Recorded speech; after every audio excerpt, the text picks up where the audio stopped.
Bonjour mes amis, j'ai décidé de suspendre les vidéos concernant le référendum de 1995, en fait l'implication que je souhaitais auprès de M. Parizeau. Je vais suspendre pour quelques vidéos pour répondre à des questions qui me sont souvent posées qui portent sur la direction du Parti québécois. Est-ce que les députés du Parti québécois ont pris connaissance de votre projet, M. Bertrand? Est-ce que les candidats à la direction du parti ont pris connaissance de votre projet? Si oui, qu'est-ce qu'ils en pensent? Sinon, pourquoi?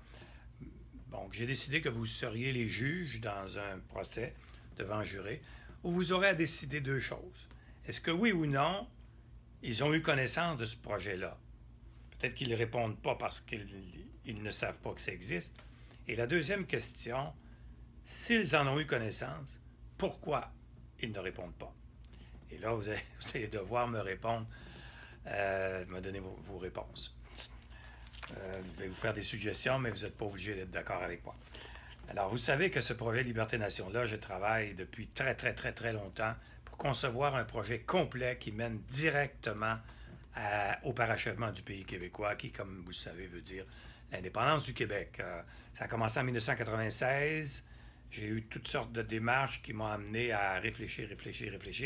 Et il y a à peu près 4 à 5 ans, là, l'écriture a commencé, la conception a commencé, la recherche, les rencontres avec des experts, des amis, former toute une équipe, des fédéralistes, des indépendantistes, des purs et durs, dans les deux camps, pour arriver à concevoir quelque chose d'unique au Québec. Alors, on va aller directement aux faits. Le documentaire, parce qu'on a lancé un documentaire qui a été financé non pas par l'État, mais par votre humble citoyen, humble serviteur. Le 20 octobre 2014, l'avant-première du documentaire en 2030, La République fédérale du Québec, a été lancée au cinéma Le Cap de Québec. Ça, c'est la pochette de presse. Mario Dumont m'a donné une entrevue en direct la journée du lancement à LCN. Ensuite, les journaux en ont parlé. Mais on n'avait pas voulu inviter de politiciens, sauf des ex. Il y avait 2 anciens ministres, volontairement pour que, finalement, ce projet-là, c'est un projet qui appartient à tout le monde, puisqu'un pays appartient à tout le monde, n'appartient pas seulement à la gauche, à la droite, Alors, vous connaissez cette histoire-là.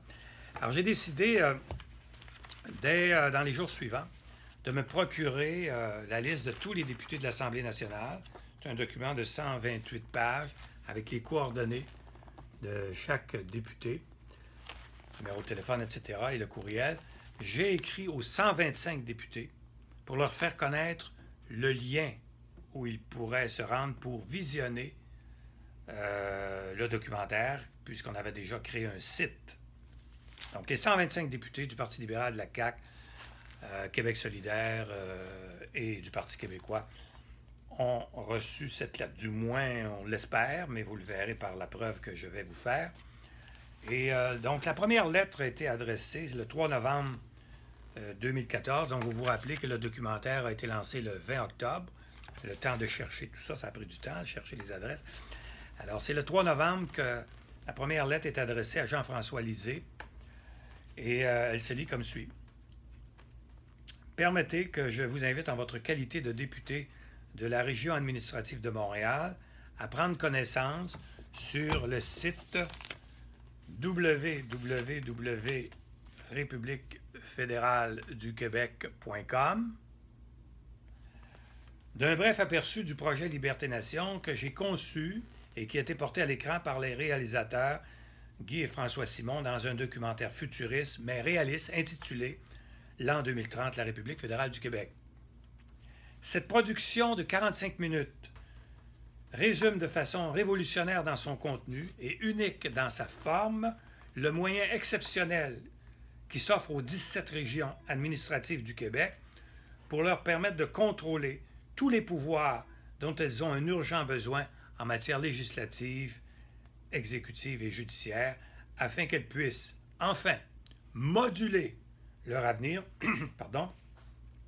au sein de la nation québécoise, conformément à leurs spécificités propres. Ce moyen, c'est l'autonomie gouvernementale. Le projet Liberté-Nation prévoit notamment la refondation du Québec, à partir de ces régions qui sont le fondement même de la nation québécoise, refondation avec les Autochtones, qui se verraient reconnaître tous leurs droits, dont le droit à l'autonomie gouvernementale, refondation avec les anglophones, les allophones et les francophones. Enfin, le documentaire met succinctement en évidence toutes et chacune des multiples étapes politiques, toutes essentielles, pour que se réalise le projet Liberté-Nation et que naisse la République fédérale du Québec. C'est de cette façon seulement que nos régions et nos peuples autochtones pourront sortir de leur dépendance au gouvernement du Québec et du Canada et que la nation québécoise deviendra une nation libre, moderne et prospère.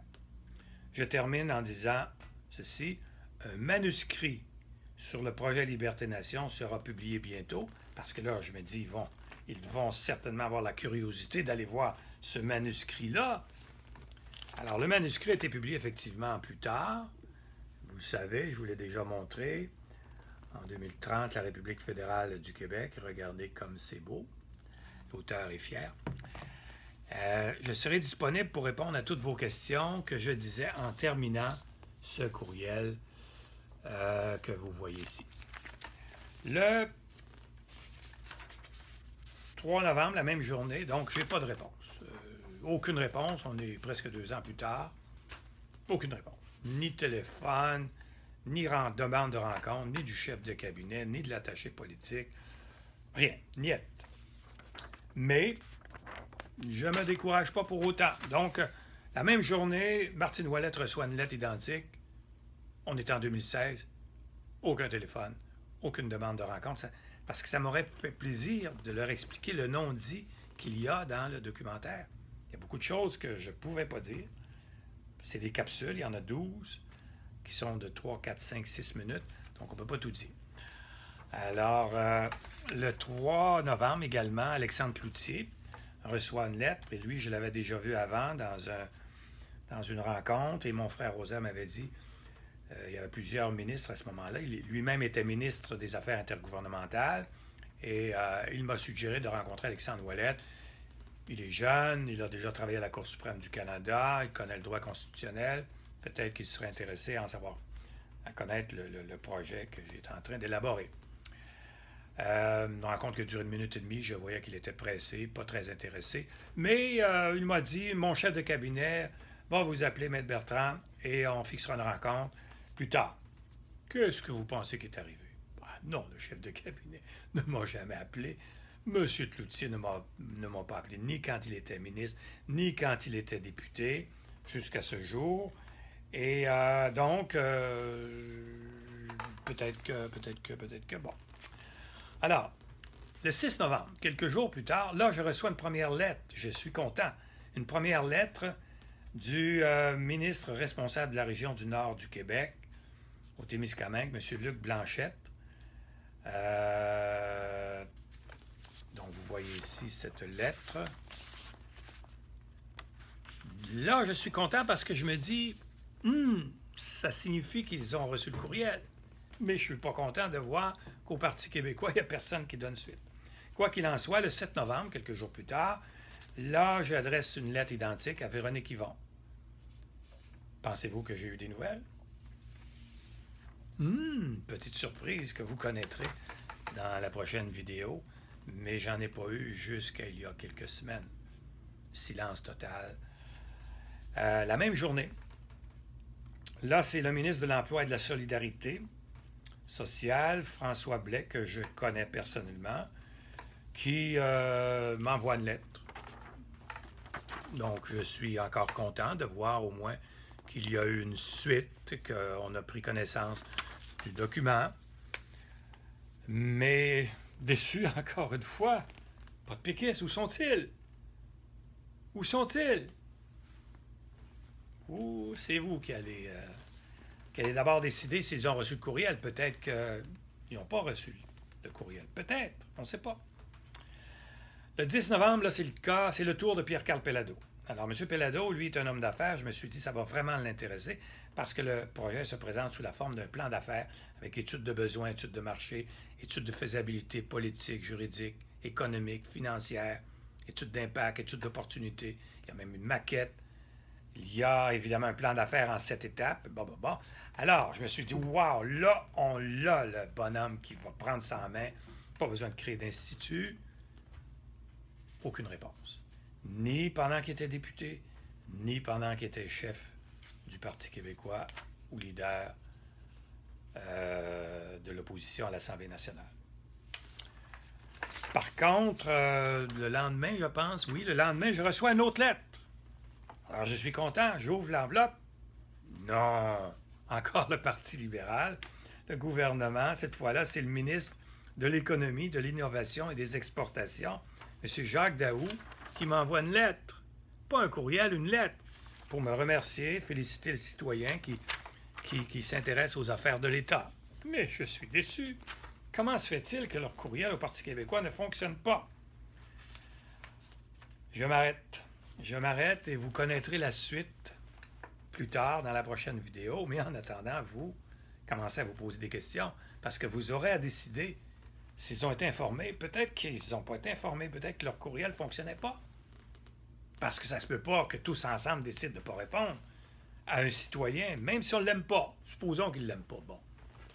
On n'est pas obligé d'aimer les gens, parce que les gens qu'on aime ont peut-être pas des bons projets, puis ceux qu'on n'aime pas ont peut-être d'excellents projets.